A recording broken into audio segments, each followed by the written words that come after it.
কোরআনের সাথে থাকো, ইজ্জত বাড়িয়ে যাবে। দেখো না হযরত ওমরের দিকে তাকায়া রাদিয়াল্লাহু তাআলা আনহু, যে ওমর ছিলেন জিরো, কি ছিলেন? কত বড় একটা বড় আকারের জিরো হলে আল্লাহ নবী হত্যা করতে আসতে পারে? সেই ওমর আল্লাহর কোরআনের সংস্পর্শে যখন এলেন, ওমর আর সাধারণ ওমর রইলেন না। আল্লাহ রাব্বুল আলামিনের নবী বলেন, আমার পরে লা নাবিয়্যা বাদি ওয়ালা রাসূলা, আমার পরে আর কোন নবী রাসূল পৃথিবীতে আসবে না।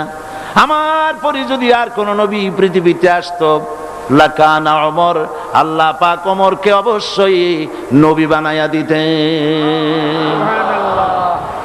কোথায় ছিলেন আর কোথায় চলে গেলেন? কোথায় চলে গিয়েছেন?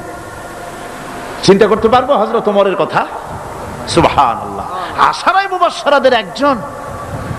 এবং আমি এক কিতাবে দেখেছি, আমি এর সনদ তালাশ করে এর তাহকিক করার সময় পাইনি। আমি জানি না এটার সনদ কতদূর মজবুত, তবে এটা আমি দেখেছি কিয়ামতের দিন সর্বপ্রথম আমলনামাটা হযরত ওমরের হাতে নাকি আসবে। আমি এর সনদটা দেখতে পারিনি, তবে এটা কথাটা দেখেছি। এই যে মর্যাদা আল্লাহ পাক হযরত ওমরকে দিলেন, গোটা পৃথিবীর অর্ধেকটা পৃথিবী রাষ্ট্রপতি হলেন হযরত ওমর।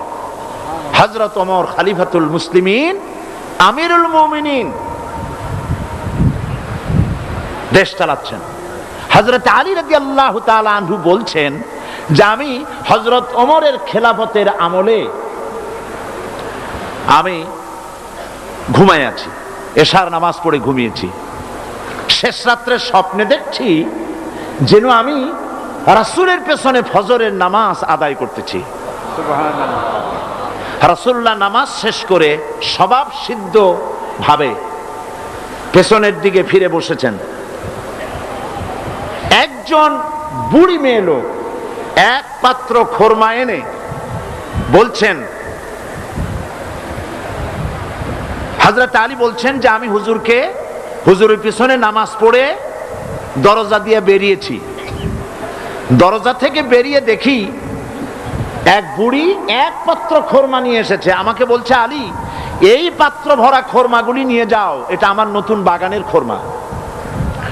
আর রাসূলুল্লাহকে নিয়ে আমার সালাম গিয়ে বলো, আর বলো যেন তিনি এই খোরমা থেকে নিজে খান এবং সাহাবায়ে কিরামদের মধ্যে যেন ডিস্ট্রিবিউট করে দেন। হযরত আলী তাই করলেন। রাসূল করিম সাল্লাল্লাহু আলাইহি ওয়াসাল্লাম খোরমার পাত্রটা হাতে নিয়ে সর্বপ্রথম একটি খোরমা তুলে হযরত আলীর হাতে দিলেন। হযরত আলী খোরমা মুখে দিয়ে চিবোতে লাগলেন।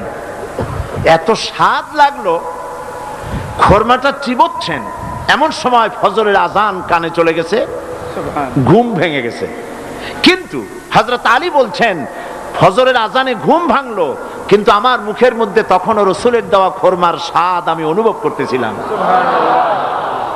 ওযু করে নামাজ পড়তে গেলাম, যে দেখি আমিরুল মুমিনিন হযরত ওমর ইমামতের জায়গায় দাঁড়িয়ে আছেন। নামাজ শেষ করলাম তার পেছনেই। নামাজ শেষ করে দরজা দিয়ে বেরোচ্ছি, অমনি দেখি এক মহিলা, এক বুড়ি এক পাত্র খোরমা নিয়ে হাজির। বলছে, আলী, এই খোরমাগুলি নিয়ে যাও, আমিরুল মুমিনিনকে বলো এগুলি আমার নতুন বাগানের খোরমা, তিনি যেন খান এবং আল্লাহর সাহাবীদের মধ্যে যেন ভাগ করে দেন। হযরত ওমর খোরমার পাত্রটা হাতে নিয়ে একটি খোরমা তুলে হযরত আলীর মুখে পুরে দিলেন। হযরত আলী খোরমাটা খেয়ে মজা লাগলো। তিনি বললেন, ওমর, জিদনি তামরাতান উখরা, তুমি আমাকে আরেকটা খোরমা দাও না, খুব মজা লাগতেছে। অনেক খোরমা তো আছে, আমাকে একটা বেশি দিলে অসুবিধা হবে না, দাও না একটা খোরমা। হযরত ওমর বলছেন, ইয়া আলী, লাউ আন্না রাসূলুল্লাহ সাল্লাল্লাহু আলাইহি ওয়াসাল্লাম যাদাক লাজিদনাক। ও আলী, রাসূলুল্লাহ স্বপ্নের ভিতরে তোমাকে যদি একটার বেশি খোরমা দিতে, আমিও তোমার একাধিক খোরমা দিয়ে। আলী অবাক হয়ে গেলেন, কি সাংঘাতিক কথা। তিনি বলছেন, ইয়া আলী, ইয়া ওমর, আহিয়া রুইয়া রাআইতাহা আম গায়বুন ইত্তালাতা আলাইহি। হে ওমর, এটা কি স্বপ্ন? আমি যেরকম দেখেছি ওইরকম তুমিও কি রাত্রে স্বপ্নে দেখছো এই ঘটনা, না গায়েব থেকে তোমাকে জানানো হয়েছে? হযরত ওমর বলছেন, ইয়া আলী ওয়াল্লাহি মা হিয়া রুয়া ওয়ালা গায়ব ওয়ালাকিন্নাল মুমিনা ইযা আখলাসা কলবাহু ইয়ারা বিনূরিল্লাহ।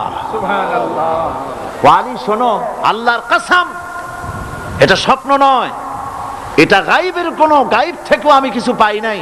এটা হচ্ছে সেই ব্যাপার যখন আল্লাহর মোমেন বান্দা আল্লাহর জন্য হয়ে যায়, তখন আল্লাহ পাক তাকে দেখার মতো তৌফিক দান করে দেন।